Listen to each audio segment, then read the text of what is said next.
Good day. Thank you for joining us for today's news. If you find this helpful, please consider subscribing. We're here every day with calm, clear updates just for you.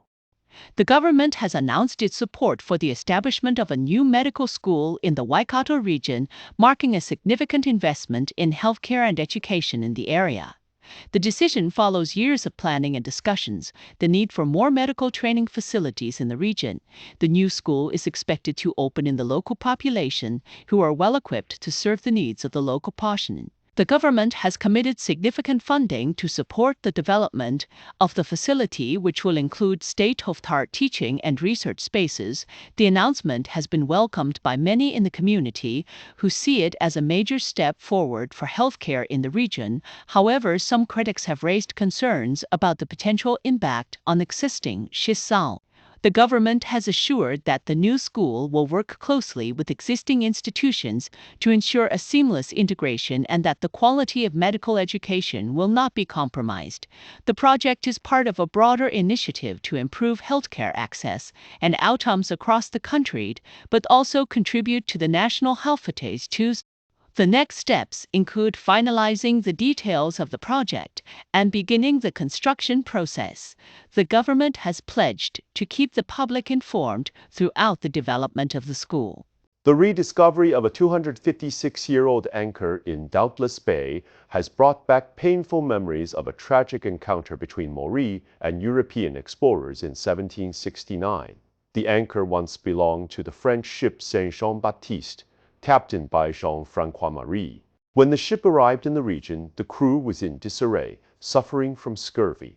Local Moray people, specifically the NGTI Kahuiwi, nursed them back to health, but the relationship turned violent when a storm washed one of the ship's boats ashore. In response to Surville and his crew ransacked a local settlement and kidnapped a rangatira named Ranganui, who later died aboard the ship. This incident, described as a grim precursor to the encounter with Captain James Cook, has reopened old wounds. The anchor was first discovered in 1982.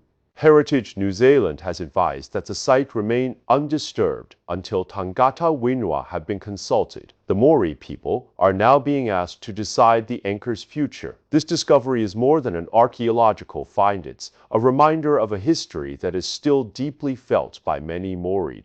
A former teacher in Auckland is now facing a serious legal battle after being charged with rape and sexual abuse involving multiple victims. The allegations date back over 3 decades, with 3 complainants reporting assaults between 1989 and 2005. The man, who is of retirement age, freshened. He did not comment on the allegations and was seen concealing his face as he left the court. The charges include 5 counts of sexual violation, 3 of indecent assault, and 1 for creating objectionable material. The maximum sentences for these charges range to EA. He was bailed to appear in court and has opted for a jury trial. His legal team must submit arguments by September the 12th to continue the name suppression. Bail conditions prevent him from contacting complainants or witnesses and require him to surrender his passport. This case has reignited controversies. As the trial approaches, the community and legal system will be watching closely to see how this historic case unfolds. Russia launched a major aerial attack on Kyiv just hours before a high-level meeting between the UK and Germany on Ukraine support. The attack killed 2 and injured 15 President Volodymyr Zelensky. The meeting, which was expected to focus on a 50-day drive to get Kyiv the weapons it needs to fight Russia's large drive with the Kyiv. As the world watches closely, the outcome of the meeting and the fulfillment of promises of military support remain uncertain. In a rapidly changing digital world, scams in New Zealand are evolving faster than ever, making them feel like a game of whack-a-mole. One scam is shut down, and another pops up in its place. NZ Herald reporter Lane Nichols has been investigating these frauds to deceive victims, inculcating these fraud. One woman lost nearly $250,000 in the process. Despite efforts by law enforcement, recovering stolen funds is often impossible once the money is sent overseas. In response, the government has launched the anti-May up to $2 billion annually. Banks are introducing new protections like confirmation of pay to prevent misdirected payments. However, more advanced systems are needed to detect unusual transactions.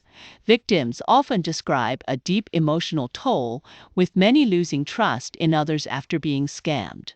One man from Spain lost a signature. While some victims have received refunds, many are not so lucky as the scam landscape continues to shift. A multifaceted approach is needed to protect New Zealanders. The NZ Herald's podcast, The Front Page, continues to provide insights on how individuals can better protect themselves against these evolving threats. In a high-profile development, Neil Quigley, the chairman of the Reserve Bank of New Zealand, has denied any conflict of interest in his dual roles as a university administrator, and Central Bank official Chu Paul Street's function of a new medical school at the University of Waikato, raising questions about the attendance. Labour's health spokeswoman, Dr. Aisha Verrill, has expressed concerns that the deal may involve a "you scratch my back and I'll scratch yours" arrangement between Quigley and the government, while Quigley insists there is no conflict. Critics argue that the situation raises questions about the Reserve Bank's independence. Prime Minister Christopher Luxon has stated he is comfortable with the arrangement, emphasizing that there are good conflict management plans in place. The controversy highlights the delicate balance between public funding for education and the need to maintain the integrity of central banking discipline. In January 2025, an 11-year-old girl named Emma Jane Cooper was killed in Flaxmere, Hastings, by a driver who was intoxicated and angry. Torina Painiaha, the driver, had been drinking, using methadone, and was speeding on the wrong side of the road. The incident was witnessed by Emma Jane's 15-year-old sister. Painiaha had a history of 29 previous convictions, mostly for dishonesty, and had recently driven recklessly be 4 years and 5 months. Despite this, the court sentenced her to 4 years and 5 months for serious crime. Shannon Davis, Emma Jane's mother, described the sentence as a slap in the face and said it felt like her daughter's life was worth nothing. Since the sentencing, the family has launched a petition demanding a longer sentence, calling for real justice for Emma Jane. The petition, which has gathered nearly 2,000 signatures, urges the Crown Law Office to appeal the sentence in the Court of Appeal. The family is calling on the community to support their cause and to demand that the sentence be increased to reflect the severity of the crime and to protect future children. The Crown prosecutor had initially sought a starting point of 7 to 7.5 years for Painiaha's sentence, but the court took into account her guilty plea, criminal history, and personal circumstances, resulting in the final sentence. The family's heartbreak is palpable and their fight for justice has drawn widespread support. They remain steadfast in their belief that Emma Jane's life deserves more than a 4-year sentence.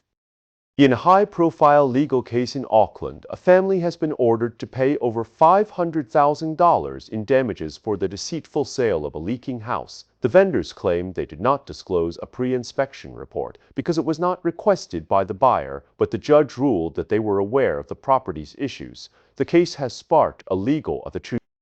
In a pivotal moment for global climate governance, the world's top court is on the verge of delivering a landmark advisory opinion that could redefine the legal obligations of governments in the fight against climate change. This decision, expected from the International Court of Justice, is part of a growing trend of legal cases that are reshaping how climate action is approached. Over the past decade, as political action on climate change has lagged, courts have become a powerful tool for pushing governments to take stronger measures.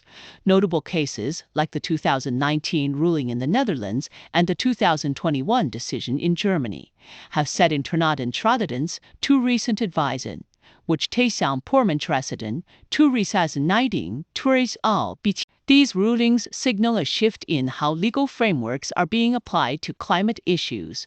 Vanuatu, a low-lying island nation threatened by rising seas, has asked the ICJ to clarify the legal duties of states to reduce emissions.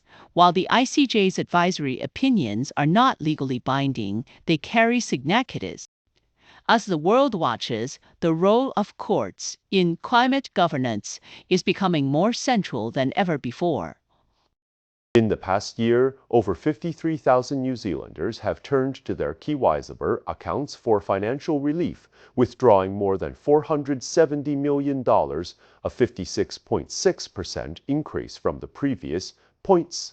The surge in withdrawals comes as Exawan too. Samuel Equab, chief economist at Simplicity, says the situation is a double whammy. While inflation has slowed, the cost of living remains high, especially for essentials like food. People are withdrawing around $9,000 on average, often to cover debts and ensure they have money to live on. However, Equa warns that these withdrawals could have long-term consequences on retirement savings. He explains that those who consistently contribute, even if they end up with less in retirement, the number of people accessing Kiwis for Hall members, but the impact on those individuals can be significant. Equa urges caution, emphasizing the need to balance immediate financial needs with long-term security as the economy continues to adjust, finding sustainable ways to manage hardship without compromising.